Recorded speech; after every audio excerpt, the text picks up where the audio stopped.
Eto na mga kabasketball, Coach Tim Cone may napakagandang mindset sa pagpasok ng Gilas sa FIBA OQT. Malalaman na rin natin yung totoong dahilan kung bakit hindi niya masyadong ginamit doon sa mga tune-up game. Eto ang si Mason Amos at Kevin Kiambao. At agency ni Kai Sotto sa Amerika, inaantay na lang etong magiging performance niya sa FIBA OQT. Pero bago yan, huwag kalimutan mag-like at mag-subscribe bilang pagsuporta. Mamaya nga mga kabasketball or bukas ng madaling araw alas 12 ay makakaharap na ng ating Gilas Pilipinas itong host country, yung napakalakas na Latvia, no? Tinambakan nila ng 29 points itong Georgia. Pero ayon kay Coach Tim Cone ay hindi naman daw sila nagpunta doon para manalo ng isang laro. Kasi sinasabi niya na nagpunta sila doon para manalo doon sa buong tournament. Grabe mga kabasketball, etong statement na to, no, ni Coach Tim Cone. Kasi sabi niya, dapat, no, lagi tayong ready na manalo. Kailangan kunin natin to lahat. Kasi kahit naman daw matalo sila diyan sa Latvia, hindi pa rin naman daw sila laglag eh. So dito mga kabasketball, pinapalakas niya yung loob, no, ng mga players para maging kampante sila. Okay, matakot, kahit matalo tayo diyan sa Latvia, pwede pa rin tayong pumasok kung tatalunin natin yung Georgia.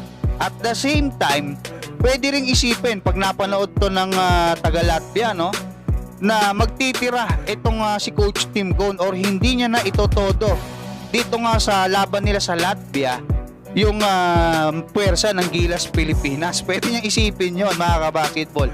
Napakagaling na mentor talaga, at dito talagang minomotivate niya yung kanyang mga players. Dapat huwag kayong magpa-apekto. Kumbaga, relax lang kayo kasi hindi makakatulong sa atin yan. Saka sinasabi niya, meron tayong talent, sapat yun.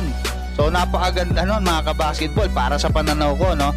Pero inamin ni Coach Tim Cone na talagang malaking hamon sa kanila itong Latvia. Pero sa talent, sabi niya, kaya naman natin sumabay. Yun nga lang, yung execution nila, yung ball movement nitong Latvia, yun daw talaga yung hahabulin nitong ating Gilas Pilipinas. Pero may nakita siyang butas. Sabi niya, doon sa ilalim, mas maganda na maibigay natin kay Junmar Fajardo sa kay Kai Sotto yung bola. Kasi nandoon talaga yung advantage natin. At dito na natin malalaman mga kabasketball kung ano sa dalawang dahilan yung totoo.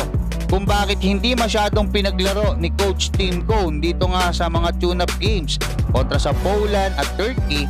Ito nga si Mason Amos at Kevin Kiambao, na alam naman natin na parehas tirador sa tres to mga kabasketball. Si Mason Amos, kung di ako nagkakamali, dyan sa UAAP mahigit 40% yung average niyan dyan sa 3-point. At doon sa Gilas, yung unang laro niya, yung debut niya, no, alam ko meron siyang 4 or 5 3 points doon. Parang 5 out of 5 yung kanyang nagawa doon mga kabasketball na field goal. So ibig sabihin, may shooting yan. Lalo na si Kevin Kiambao, ganun din mga kabasketball doon sa strong group, doon sa Dubai, napakaganda ng shooting niya doon. So posible na kumbaga itinago talaga ni Coach Tim Cone yung dalawa na yan para hindi ma-scout. Or posible rin yung isang dahilan na hindi pa nila ganoon kabisado yung sistema ni Coach Tim Cone. Pero malalaman natin yan sa laban nila mamaya diyan sa Latvia, kasi lahat ng alas ni Coach Tim Cone sigurado gagamitin niya. At speaking of Kai Sotto mga kabasketball, ipinibida na siya ng Wasserman Agency. Actually ipinost siya, no, kasama yung mga NBA player, yung mga bigating player nila na hawak nitong Wasserman. Para doon sa mga hindi nakasubaybay, 4 yung nakuha sa first round ng NBA draft. Itong kakatapos lang, hawak ng Wasserman Agency.